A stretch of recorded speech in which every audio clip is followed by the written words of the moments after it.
Hello, everyone. Dr. Jim Hoven here, your host of the Ramos Law Difference Makers podcast, where every single week I get a chance to visit with amazing people who are making a difference. And today is going to be a really cool show. I have a chance to visit with our newest attorney, Nick Mayle. He's coming from Grand Junction. He's helping us make a difference for the folks out there. You're going to love his story. We're going to talk about where he came from, how he got to where he is, what he does, and learn more about what he's doing for Grand Junction citizens right now. So let's get going on this episode. I'm super excited. So Nick, welcome to the show. Good morning. Thanks for having me. Absolutely. We have just been getting to know each other over the last couple of months, and I'm telling you, it's been a big treat for me because having seen and heard about your work from Dr. Ramos, you guys worked together, and we'll get into that. You guys worked together years ago, and just hearing how he thought about you, and then for us to start looking at the possibilities and the chances to work together. And now here we are, right? It's a brand new time. We're going to open an office together in Grand Junction. It's going to be amazing.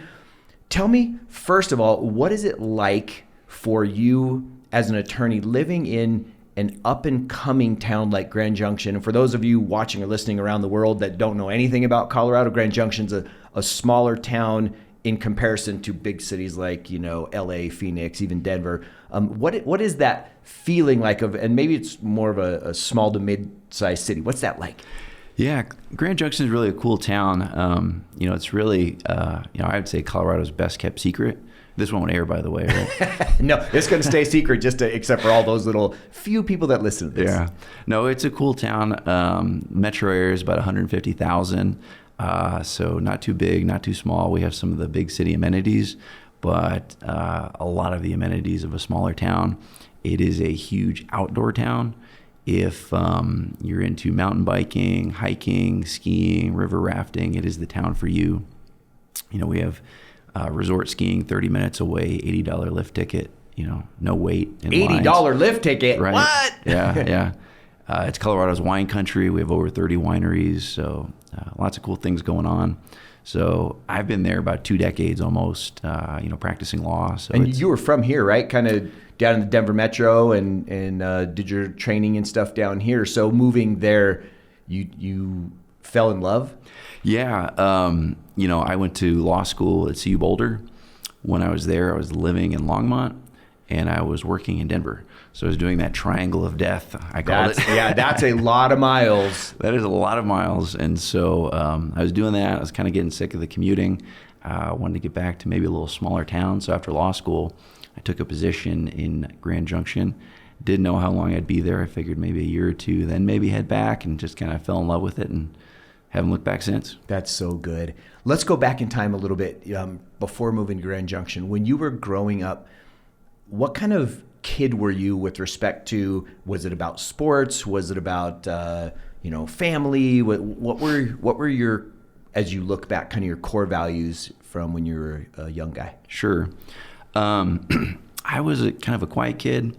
My dad, he was in the Army, so we moved around a lot before we ultimately settled in Colorado Springs. My mother, she's from Germany. They met when my father was stationed over there.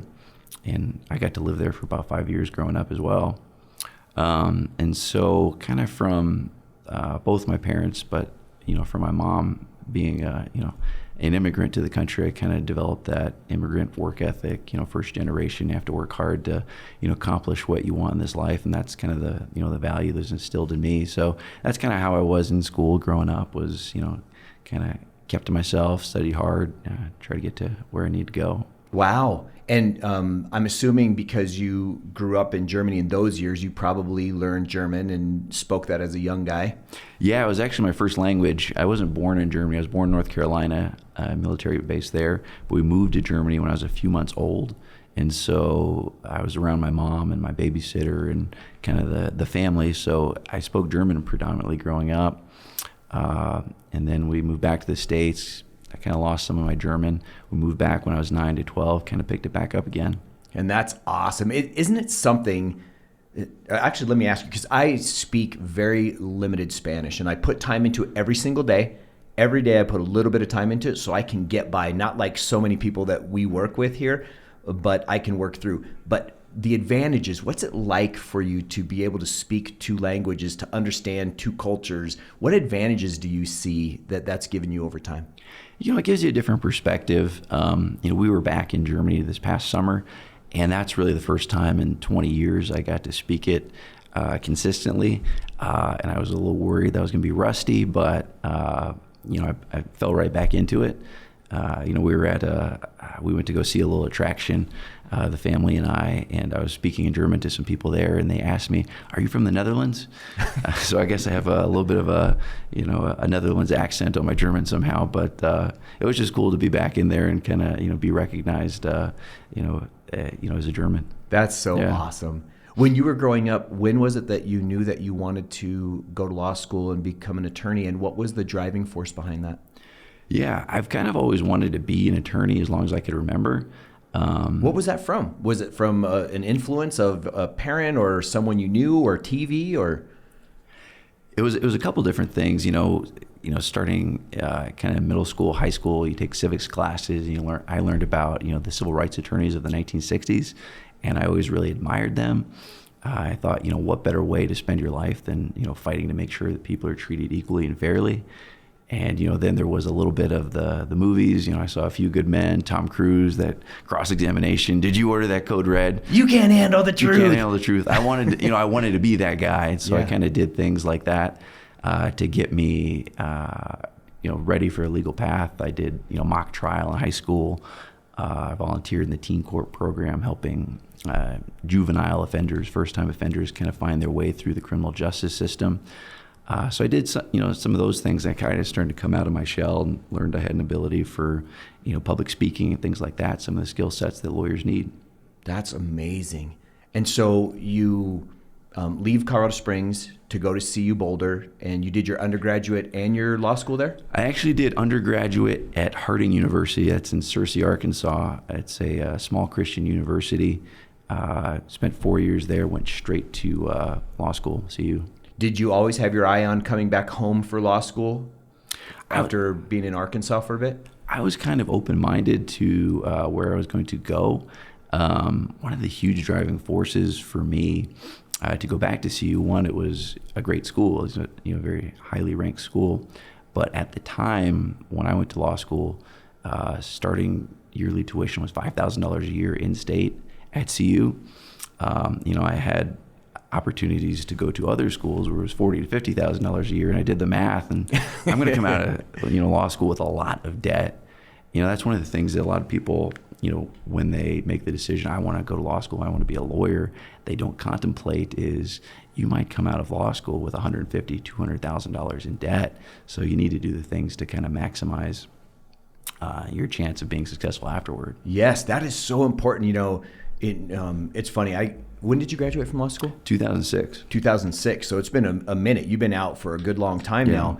When I went to chiropractic school, I went there in 1987, and tuition was $2,500 a semester. There were 10 trimesters, so it's $25,000 education, right? Yeah. I was fortunate enough to come out with between my undergraduate and finishing up chiro school with $54,000 in student loans, and it seemed like a bunch. Oh yeah. And now some of these chiro students are coming out with 200 to 250, like what you're saying, 150, 200,000 for attorneys.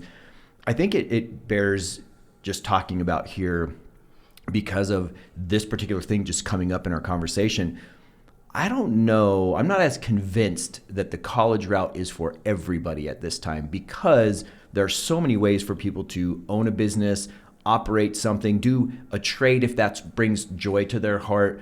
And so I think we have to be careful understanding what you just said. Man, if you don't have funding and financing for this project, you got to think it through from the whole perspective. Your why, I think, becomes incredibly important as you make career path choices that are going to cost hundreds of thousands of dollars to get there. And I guess if you go in, you're pot committed at that point. That's right, to that process. But what are your thoughts on that? That's so true. With the internet, where it's gone the last 20 years, it's really democratized the ability to have a profession. You don't need to go to undergrad and get the bachelor's degree anymore to do something, especially, in the computer field, in the IT field. There's so many people coming straight out of high school and getting jobs with, very good companies just because they, coded in high school and kind of self-taught. So if you want to go that route, you can do it essentially for free. If you want to go the long route and be a doctor or a lawyer and that type of thing, you're probably going to have to, incur the cost. You have to be ready to do it, though. Yeah, price of admission, right? Right. And understanding, and that's why I'm big. We have all our kids are grown now, but through kids of friends and family, they'll ask you stuff and, what about this? What about that? Right. And I tell people, don't be in a hurry. If you know what you want, go for it. Don't delay. But if you're not 100% sure what it looks like for you right now, take your time and get some experience and get some life underneath you, but be disciplined about it. Because what you also don't want in the education side, from my opinion, is to say, ooh, man, I'm going to go get a job that doesn't really mean anything, but it's going to give me freedom, give me some money, and now you get a little nicer car, and then you get caught into an apartment, and now you get the expenses overhead that you can't afford to leave anymore. And now if your dream is to go to something else, now you're kind of bound up in that. So you still have to be thoughtful, but I think taking your time for young folks or even anyone wanting to change your career, it makes a lot of sense to me. That's exactly right. I always tell, young people who are thinking about the law and going to law school, in undergrad, don't do pre-law. You can get into law school literally having done any major you want. So if you're locking yourself into pre-law and you get to your senior year, like, man, I don't really want to do this. I don't want to go to law school. You're not trained to do anything else. But if you've taken psychology or English or elementary education or accounting or IT, you have a different option if you want to go a different route. That's great advice. That is great advice for anyone listening that is in that kind of situation, is because it's different, right? And for us going into the healthcare route, you need some of those basic qualification type classes in order to get in. So to know that you have flexibility to study what you want, do well in it, and still have the opportunity to be a lawyer, that's cool. Yeah, absolutely. How did you, once you got into law school and you go through the process, you got recruited for this job in Colorado Springs, what was it about personal injury and taking care of injured folks that really kind of turned your crank or inspired you that that's where you wanted to spend your career? Sure. One of the things I did when I was in law school is I actually had a clerkship with an insurance company. I was in their legal department, and doing that was not very fulfilling work, to say the least. I really did not like it. I knew I wanted to be a litigator, which basically means going to court and doing those types of things. I didn't have necessarily at that time a bent like I need to, be on the defense side or the plaintiff side. I just knew I wanted to be in court. And so my first job coming out of law school was in a plaintiff's firm where we 100% represented the injured, and just fell in love with the work and found my calling. There's a huge difference from, looking out for a company or, looking out for a corporation and, doing what I was doing, looking out for the little guy and making sure that their interests were protected. That is so good. As you call them, the little guy, the average person, the person who basically just want to get through their life and find what we all want, which is happiness, right? If we could find, I think, health and happiness, if those two things, if you're solid there, everything else is pretty good. And when someone who is minding their own business ends up getting injured or getting hurt from someone else's, we'll call it negligence or whatever the term might be, sometimes they don't understand how the system works, oftentimes, because they're playing in a system that is grinding every single day, and they're coming into the pool that's really hustling. There's a big flow within that, and so it just makes sense to them. Like, oh yeah, however I got hurt, these people are going to make it right, and it wasn't my fault, so it's going to be the other guy, and on and on. There's so many more moving parts than they ever understand. When you get a new client, how do you set their expectations or prepare them for that whole process? Because it's not always as simple as it looks. Yeah. I try to lay the whole process out for them, what it's going to look like from beginning to end. Every case is different, so it might go completely a different direction than you anticipate, to start with, but I kind of want to give them a rough idea of what they're looking at. The other, core principle for me is, clients are family. So when I'm representing you, you are going to be treated like a family member, and I'm going to look out for your interests just like I would a family member. talking about the dichotomy between, corporate lawyers and lawyers that represent businesses and corporations and that type of thing. I always wanted to make sure that the people that I represented saw no difference between what I was doing and the quality of legal representation that, a lawyer for a Fortune 500 company would give their clients.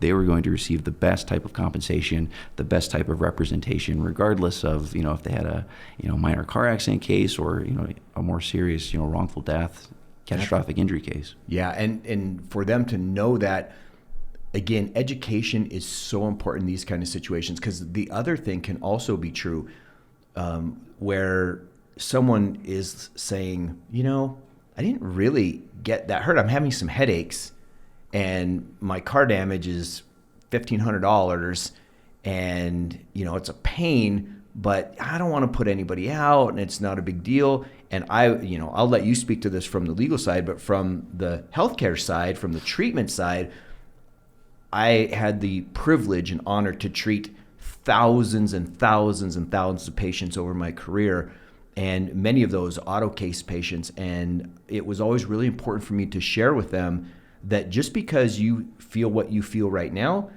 do not be fooled. That those symptoms now, if you don't take care of them fully, and I mean fully, you are set up for more injury later, or you're set up for them to rear their ugly head because you've become weaker, you've become more fragile if you don't rehab these things all the way back to pre-accident. And small accidents don't mean small injuries. You can have major issues coming from accidents and collisions that are 10 miles an hour. Yeah. It can be crazy. So that's from the healthcare perspective. Talk about that a little bit from the legal perspective on these folks that, I don't know if I was really that injured. Yeah, it's interesting. People come to you, they've, just been in a car accident maybe a week before, or a month before, something like that. And everyone assumes that they're going to go back to normal. Life's just going to resume. And I've had a lot of clients tell me, I'll be fine in a couple weeks, things like that. And then a year later, things aren't improving even with the best care. And it's just, the type of injuries that can linger and nag when you're in that type of wreck, even a smaller collision. And that's why you have to make sure you're looking out for your clients, future medical needs. On the flip side, I've seen very, very serious, collisions. I remember one collision, a guy came to me, he was hit by a giant truck. His car was crumpled up to a little box. And, I questioned how he was alive, but he really didn't have any injuries. He was just there for the property damage. I was like, wow, how is that even possible? Wow. So, it's amazing how collisions affect individuals differently, but you have to represent them all to the fullest. You have to, do your best, right, to tell their story. We always talk with, we work with a lot of providers here at the firm, as you well know, and no matter what type of provider they are, from medical doctor, surgeon, chiropractor, massage, acupuncture, whatever they do, PT, we make a big deal to tell them, you guys write the story. You write it. We tell it.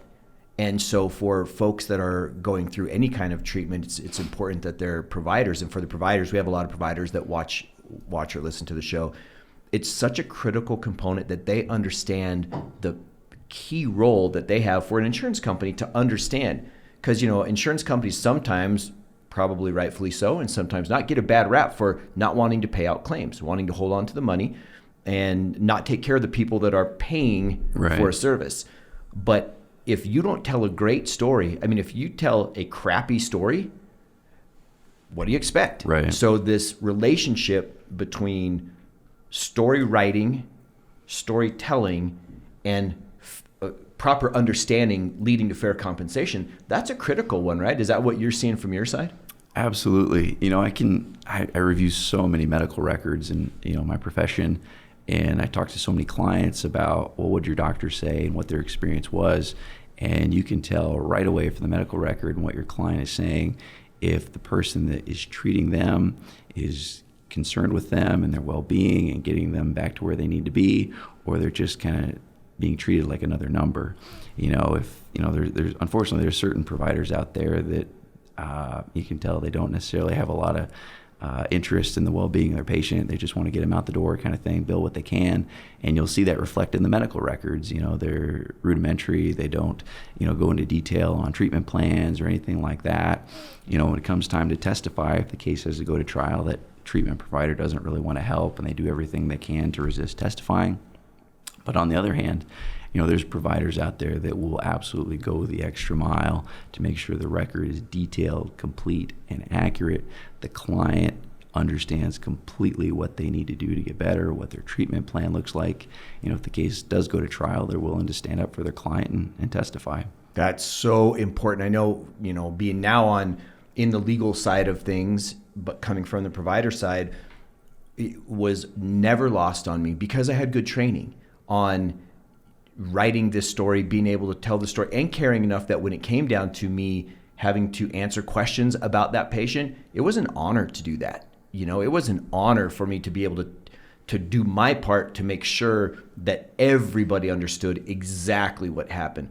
But I think, just like you said, there are some clinics that either A, get so busy, or B, get so intimidated, or maybe C, go like, I just don't know what to do here. Right. That they almost inadvertently do a poor job. You know what I mean? Like, and there's some, in my profession as a chiropractor, my training side, there are some guys that would write, 15, 20 notes on one piece of paper for 15, 20 dates of service. I'm like, you can't write a good story like that. Right. And I can't certainly give it to you and have you tell a good story. And so one of our missions here at the firm is working with providers and helping them know what things, not what to say in a note, but rather what are the components that you need to have at the beginning of a case, on a daily note, at interim evaluations, and at discharge. What needs to be in there so that we can tell the accurate story of what you're writing? And I think that's been a really valuable service for you as an attorney. Is that how it works, where when you can see that stuff laid out, that it makes all the difference in the world for your case? Oh, absolutely. When the doctor, puts it in the record, that becomes the gospel truth for the insurance company or the decision makers on the other side. They see that doctor's recommending this. They're, giving projections on how this is going to affect the client in the years to come. And that, as the attorney, gives me so much more ability to effectively present my client's situation to the decision makers on the other side. And you can definitely tell those providers, when you're talking to them and reviewing the records. I had a trial one time in Grand Junction where it was a chiropractor. He had since relocated his practice to the Front Range, but he was a critical provider for my client, so I had to call him to testify. So he had to go all the way to Grand Junction to testify, and he did it, happily. And then when he was done testifying, he decided to stick around for 2 days and watch the rest of the trial just because, he cared about the client. So that was amazing. Isn't that something? Yeah. And that brings us to this point of what I would call generalists versus specialists, not only in what they treat, like you have hand specialists and kidney specialists and spine specialists, but also in the types of injuries that anybody might treat. So you can go to, and again, speaking about what I do, chiropractors, there's some chiropractors that just say, hey, I'm just going to open the spine up and the body's natural healing is going to take over and do what it can. And so those might not be the best people to not take care of you, because they have the great intention to take care of you. But if you're in an accident, for them to write that story, if they're not guided in how to do that, their best intentions can be a fool's errand. Right. At the end of the day, for both them, because their bill is going to be seen as not legitimate, and for the client, who is not going to get the compensation or even the attention that they deserve based on a lack of records, especially if that chiropractor wasn't involved in a team of approach of medical doctor and whatever else, specialists of PT and orthopedists or whatever. And so not all providers are created equal when it comes to treating a traumatic-based injury. Would you agree with that? Absolutely. And every client and every injury is different. There's going to be some injuries that respond well to chiropractic care. There's going to be some injuries that respond well to injections, some injuries that only surgery can fix. And that's kind of part of the role of the treater, the medical provider, is identifying once kind of their treatment is exhausted, I need to get this patient into someone who's going to try something else, and hopefully that will work. Yes. Let's switch out of the medical side and go to the legal side for a moment. So many people say when they are they've been injured and it wasn't their fault, they say, I don't want to get an attorney because I don't want to sue anybody. I'm not sue happy. I'm not trying to get over on the system. I just want to get right. how do you answer people and let them understand that a pre-litigation situation, there is no lawsuit? How do you explain that to your clients or potential clients as they're asking, do I really want or need an attorney? Right. Yeah, that's a common misperception that you see, among people who've been in an accident or who've been injured. The truth is that when you go in without an attorney, you're already at a tremendous disadvantage. The insurance companies, there's good people that work there. There's good people, but they're set up to hold on to their money, not pay out on claims. And so they're approaching it from the philosophy of how can we minimize your claim? How can we get you out the door for as little as we can pay?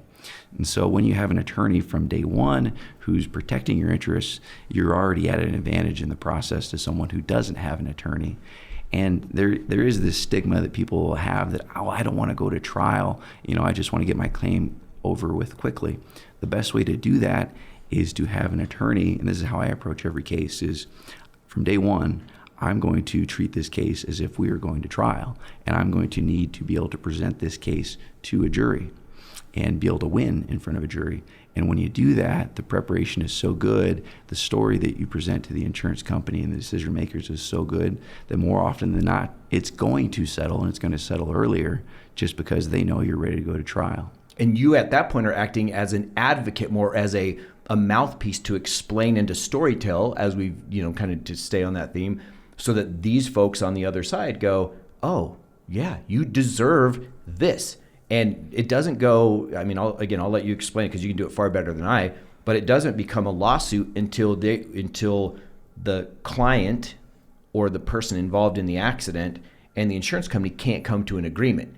If they can come to an agreement, it's just, for lack of a better term, it's a business deal. It's a negotiation to get this person back to as close to where they could be as possible. It's only if they don't agree that it goes then to what we'll call litigation or lawsuit time. Is that the best way to say it? Yeah, that's exactly right. And that's kind of my job as the attorney, is to tell my client's story.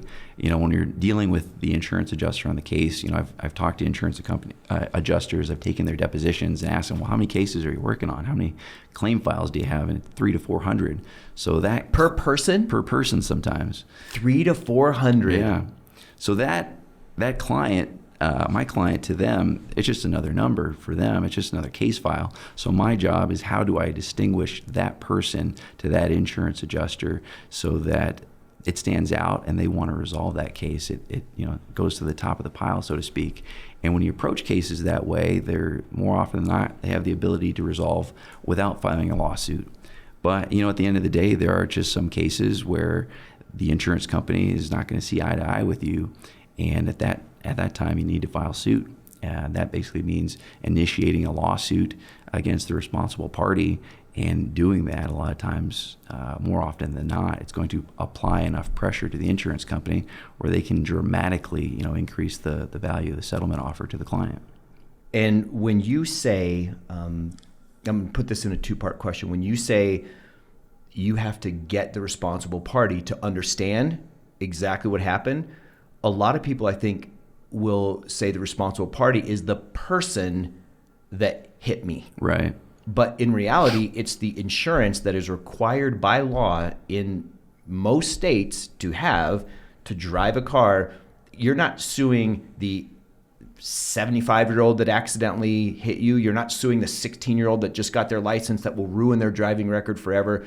If it comes down to a lawsuit, the lawsuit goes against the carrier, of which these people have been paying premiums to take care of a situation just like that. I think that's another misconception. So first, a two-part to the question, but will you handle that one first? Yeah, that's exactly right. So Colorado is a type of state where if you're involved in an accident and someone else causes it and the other driver is insured, when it's time to file a lawsuit, you have to file a lawsuit against the driver rather than the insurance company directly. Some states are what you call direct file states, and you can file directly against State Farm or wherever the insurance company is. But there's kind of this legal fiction in Colorado that, you're suing Mrs. Jones who rear-ended you, and she might be the nicest lady in the world and, was just going about her business and made a mistake and rear-ended you. But, or slid on some ice or whatever the case may be. Really hurt you, but you have to sue her, and it's her insurance company that's paying for her attorney. They'll pay any settlement that they offer her, and if you go to trial and win, it's ultimately, the insurance company that's going to pay it. And that's always the fear as a trial attorney going in front of a jury. You have this fear that the jury is not going to want to provide the full compensation to your client, what they're actually owed, in the fear that, if I, give this money or find that, the plaintiff is entitled to this money for her injuries, that it's going to take away Mrs. Jones' house. That's not the reality at all. It's going to take a little money out of State Farm's pocket and put it to where it should go. Are you allowed to explain that when it comes to the courtroom situation, that, hey, please don't be confused, jury, about the fact that this lawsuit is against Mrs. Jones. The fact is, Mrs. Jones, that's just it's a semantics technicality of our state law. Mrs. Jones is not the one who's going to be paying money here. It's her insurance carrier. Is that allowable to put out there or no? It's sad, but no, you can't explain that to the insurance. Why is that? It's a law that's existed in Colorado for a long time. It's a rule of evidence, and unfortunately, the insurance company has a very powerful lobby in Colorado, and they lobbied the legislator to get that rule in there. If you even say the word insurance in the middle of trial, it can cause a mistrial, which means that the judge says, game over, let's do this again. 6 months from now, you have to do another trial. Goodness. So you have to be so careful. Yeah. I'm going to go now to part A of, Sure. of the question, or part 2 of the question that we were talking about. And we can talk about it both in a pre-litigation sense and in a negotiation sense. And then also, now that we've started going into the trial side of things, into that sense, how do you guys, as attorneys, humanize the person that you're representing, our client? How do you do that in such a way that now, of all 300 or 400 cases, this person stands out? Do you build relationship with the adjusters in pre-lit and with the, do you try to build a non-personal but communicative relationship with juries to make this to let them see their life and how this was affected and how this incident changed, if not their long-term future, certainly their short and mid-term future? But how do you go about doing that? Because you're a specialist in this. Right. Yeah. Kind of dovetailing what you're saying, there's a one side of it. You have to yourself be relatable to the decision makers, the insurance adjusters, and if the case is in litigation, to the opposing counsel on the other side. There's a lot of attorneys and plaintiff or defense. They treat the legal profession like a war. It's not a war, it's a profession. And so kind of what I prided myself on was always having good relationships with the insurance adjusters and the folks on the other side. And is that just by treating them well? Is that how you build a relationship, having respect and communicating with them on a really good level? Absolutely. We're not always going to see eye to eye on a case. They have their job and I have my job. But if I at least treat them like a human being, they're going to respect me, and that's going to pay dividends for my client, because I'm not going to be the guy that they hate to talk to. They're going to want to talk about the case and listen to what I have to say, when I'm talking about the client. The other side of the coin is your relationship with your client. And unless you build a relationship with your client, they're just going to be another case file to you. And so, the way to do that is kind of, like I said, treat them like family from day one. There's attorneys that they draw this line with your client. You're my client. I'm not going to cross this boundary. For me, it's let's have lunch. Let's do something outside of this office. Let's do something outside this legal setting. Can I come over to your house, have dinner with you? I want to see how the injury is affecting you when you're, sitting with your family, how you're interacting with your family. What can you not do around the house that you were doing before? Let me actually physically see that. And when you do those types of things, you develop, a relationship with your client. You actually understand what they're going through, and your biggest concern is making sure you do the best possible job for them. That is such an amazing description of how you get to know them. That was actually going to be my next question, and you went right into it on how you get to know them. I know in our, as part of our system, we have it built into communication styles, because one of our core values is we communicate openly and effectively, and we put others first. Those are 2 of the 5. And so we build it in to where paralegals and attorneys, it just goes on their schedule, that it's automatically filled in. So those folks don't have to be reminded. You don't have to be reminded, I got to remember who I have to call. It just shows up for you. Right. But going the extra mile, like you're talking about, and getting to know them and how this is affecting their life, it's so important, and it does give you the ability to share that information with these people, whoever, whether it's an insurance adjuster or a team of adjusters or a jury or a judge. They all get to know them through you. And so that investment of time that you put in, I mean, that's remarkable. And I think it's amazing. If someone is going through this process, they've been injured. If they're with you or with us, they're going to get this kind of treatment. But if they're not, and they're either trying to do this on their own, which is, by the way, a bad idea, in almost every case, right? Or if they're with someone who takes this approach, and I'm sure that you know of attorneys just like I do that take this approach. Hey, Mrs. Jones, you've been in an accident. Tell you what, we want you to go do your thing. When you're all done with treatment, then let us know. We'll gather all the bills and records, and then we'll get to work on your case. I don't understand that approach. I don't know how you get to know them. I don't know how you get to know the case. I don't know how you prepare the insurance companies for the injuries that are coming. I don't know it, but it happens all the time. And so if someone is in that kind of relationship or trying to do this on their own, what's their best way to get their story out there? Right. Yeah, I see that a lot too. So many attorneys, they're in a rush to sign up the client. They sign them up, and then maybe 6 months or a year, we'll get serious on that particular case. My kind of philosophy as an attorney is from day one, you're going to have a standing appointment with me. I'm going to check in with you. I try to do it at least every month, where you're going to come into the office, or at the very least on the phone, and we're going to talk about how you're doing. What are your symptoms? Are they improving? Are they kind of plateauing? What type of things do you need to do? What can I do for you to get you on the path to recovery? Can I, make a suggestion or anything like that? Type of provider you need to see, or something of that nature. So you're always going to have a standing appointment with me, and then when that appointment's over, we're going to set another one. We're going to figure out how you're doing on month 2, month 3, month 4, and that sets me up in the best possible way to be able to determine when the time is to settle the case. Some cases, it might only take a few weeks to settle. It might take a month. That client, they're done treating, they feel great. It's time to settle the case. But some clients might take 6 months, a year, 2 years, and you're not going to know that unless you're meeting with, folks regularly.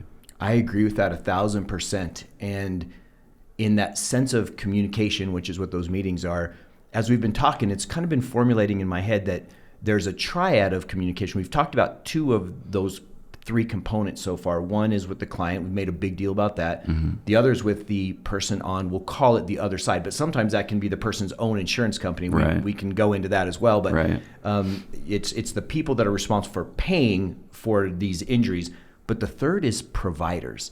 And it's so important for people to understand that when a law firm and the lawyers have great relationships with the providers, it just makes the whole world so much better. And this is not to say that lawyers guide medical treatment in any way, shape, or form, because medical doctors, chiros, PTs, they're all specialists at what they do, especially right. if they're trained in how to document and treat trauma.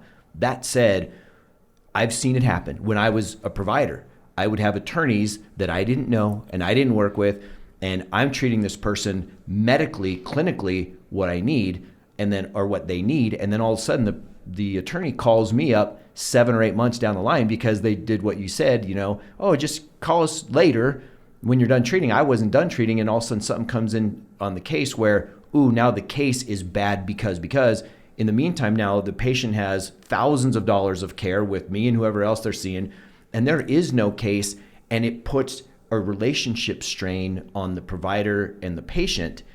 That's one side of it. The other side is if a patient's getting treated and the provider and the attorney have a great relationship, and me as a provider say, hey, Nick, I want to let you know Mrs. Jones is almost there. Or in a lot of cases, I see that she needs an MRI or a specialist, and so I'm giving you a heads up that this is more serious than we thought. That then allows you as an attorney to go tell the insurance carrier, as it were, hey, Mrs. Jones, just because she only had $2,000 of damage, she's got big problems. Here's this. We're not waiting 10 months to start this process. Everyone's in communication. So that provider relationship for me seems pivotal. Is that what you've seen too? Oh yeah. As a trial lawyer, it's critical for me to have a good relationship with the providers. Not all providers, love to get a phone call from an attorney or a letter from an attorney. Their focus is on the patients and, making sure they're treated, and they have plenty to do just doing that. So, I mean, one, my focus is I'm going to make my relationship with the provider as easy as possible. I'm going to know what I'm talking about when I'm talking to the provider about the patient. I'm not going to know their file inside and out, so that the provider's not needing to educate me. I'm able to talk one-on-one with the provider about the medicine, what's going on with the client. When it comes time to actually meet with a provider, in terms of preparing for trial or testimony, things like that, one of the things that I always do when I'm scheduling that, Dr. Smith, I'd like to meet with you about Mrs. Jones to get your testimony ready for trial. Oh, sure. When do you want to do it? 10-minute conversation on the phone. No, I want to come down to your office. I want to meet with you. Sit down for an hour. We can actually sit down and talk about the file. What's going on. I'll do it in your setting. Make it as easy as I can for you. Yeah, brilliant. Mm-hmm. And that, as a provider, I'll tell you that's appreciated. You're watching out for the provider's time, making them feel comfortable. It's so important that we understand that. And here's the other thing about having great relationships with providers. You start to know the ones that get it. Sure. That really get it and understand how to treat these and how to document them. And that gives a really unique advantage in clients getting better. So along the Front Range here in Denver, obviously with Dr. Ramos having his long history here of being a provider and working with car crashes well before he was ever an attorney, he knows all the specialists, all the stuff. From my experience here as a chiro, know these folks from your long-term, tenure in Grand Junction. Right. Knowing these people, that gives a big, big advantage, doesn't it? Oh, absolutely. Having the right medical team on your side, it's going to, one, get you better quicker because they're doing the right things to treat you and get you on the road to recovery. And two, just having a willingness to stand up for your client, be willing to tell their story in the medical record, and if necessary, come to trial, testify on their behalf in a credible way. Yes. And it's interesting because so many people, and I would probably count myself as one of them to a certain extent, they don't know who to go to in an instance of something happening, right? I don't know a nephrologist. So if I had a kidney problem, I wouldn't know who to go to. Right. I would have to consult my insurance book. And there I would find one of however many names. When someone's been in an accident of some sort of personal injury, even if it's not a car crash, if it's a slip and fall or a dog bite or a work comp injury or whatever it might be, well, work comp's different. I guess it's got its own system. Right. But if you're talking about this personal injury world, when someone gets hurt, they might think, man, I should just go to my regular doctor, right? My PCP or my regular chiropractor. And many times that's great. Right. That can be great because that doctor has a history of that person before the accident and after.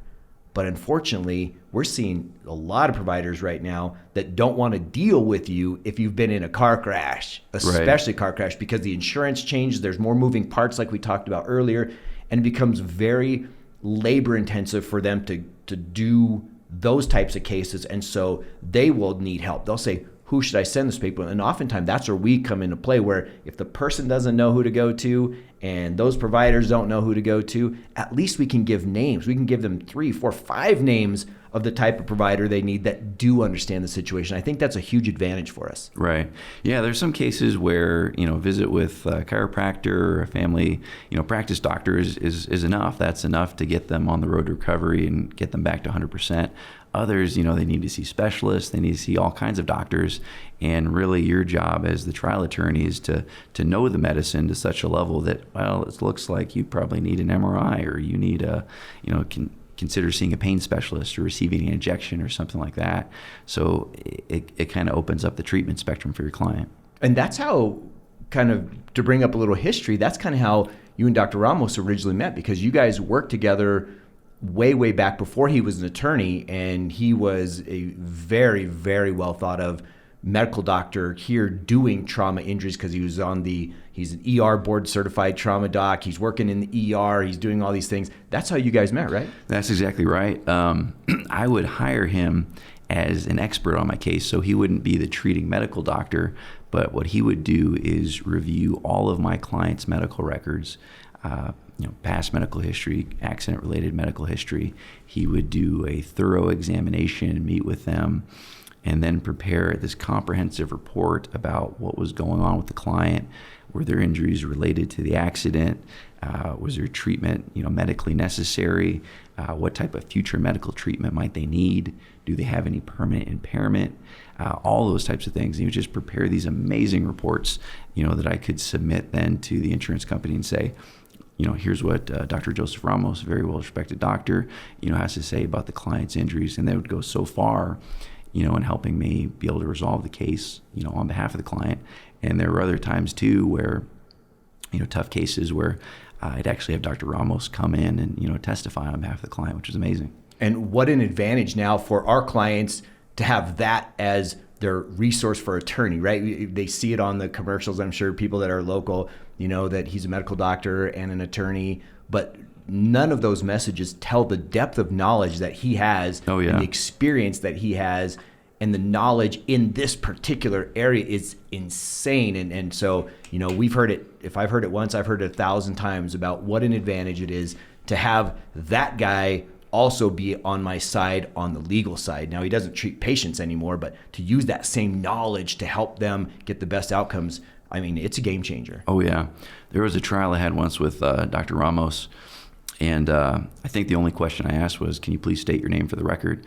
And he just said, yes, Dr. Joseph Ramos, and just started talking. And I think an hour and a half later, I said, no further questions. And the whole time the jury was just like, wow. And, even the defense attorney, it wasn't objecting. It was just incredible to, to see that and kind of the connection he had with the jury, and even the way that, the defense attorney appreciated, what he was saying.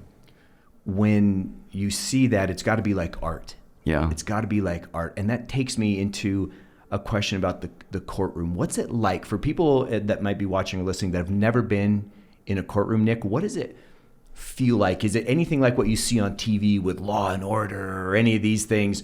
Or what's the atmosphere? Does it get controversial in there? Do the people, the witnesses for both sides, does it get cantankerous? Or maybe it's a whole variety of experiences? Yeah. It can be intimidating because it involves public speaking, for the lawyers, the judges, the witnesses, even the jurors, when they're being selected, they have to answer questions about themselves. And I think they say that the biggest fear in life is public speaking, even more so than death, Mm-hmm. So it can be intimidating in that regard, for people. So you have that aspect of it. And, there are certainly those Perry Mason moments where, things are very exciting, but, sometimes it can be, kind of dull, just kind of, listening to the testimony and moving things along, admitting evidence. So, the trials that go the best are where you can make it not just a trial, a legal proceeding. It's where the jury gets to listen to a 2, 3, 4, 5 day long story about your client. It's like they're watching a movie or, listening to a podcast. They're engaged in that manner. That's the way to win at trial. So storytelling is key. Absolutely. Wow. So this has been a fantastic episode. Fantastic. You. Like, I've just learned so much, even from what we've talked about, right? Absolutely. And I'm sure the people watching have too. I want to end with one question for you, and it's a question that I ask all our guests, and it is this. Has there been one piece of advice that you've either been given or learned along the way that has been foundational into all that you've achieved? Because you're such a great trial attorney. I mean, you're such a great human being all the way along the way. Is there some piece of advice that you could share with me and with our audience that we can now incorporate to try to make ourselves better as well? My foundational principle, and I've seen this as a trial lawyer over and over, is that life is fragile. And it can be incredibly brief, unfortunately, sometimes. I've seen that in cases that I've had to represent where someone's life has either been changed completely, they've lost a limb, they've been paralyzed, or I'm representing the family members of someone that's been killed. Life is incredibly fragile and incredibly brief. A lot of times you never know when it's your time. So the best thing that you can do in life, in my opinion, is to love the people around you as best you can. Take care of your loved ones and try to be a positive in the life of, the people around you. That is brilliant. That's wisdom and gold for us, Nick. Thank you. You've been such a great guest, and I couldn't be more excited to work with you. You've been hanging out with me all week That's and with right. our team here, and I was up in Grand Junction with Dr. Ramos and our CEO. We were visiting with you weeks ago. I'm so excited. I couldn't be more honored for us to be on this journey together. And brother, we're going to do some really, really great things for a lot of people in your neck of the woods there. Absolutely. I'm looking forward to it. Awesome. Well, you have a great rest of your day, and we will be talking soon. Thank you. All right. Now, everyone, I know you learned something on this episode. Please, when you get this, if there's something that resonated with you or you know someone that is in need of this service, please, please, please share this video, share the podcast, however you're consuming this, and have them listen to it, if nothing else, to be educated. For us, making a difference is key. And while it's always our job to make a difference, it goes to you too. Go out there, do something, and make a difference today. And by the way, if you want to get a hold of Nick at all for any reason, you can reach him directly at nmayle, M-A-Y-L-E, at ramoslaw.com. And you can also call us here in Denver. We will be handling all of his inbound calls for now. 303-733-6353, and you can reach him directly as we're getting everything set up for him. So give us a call, let us know, and we will be happy to help you. In the meantime, get out there and make a difference.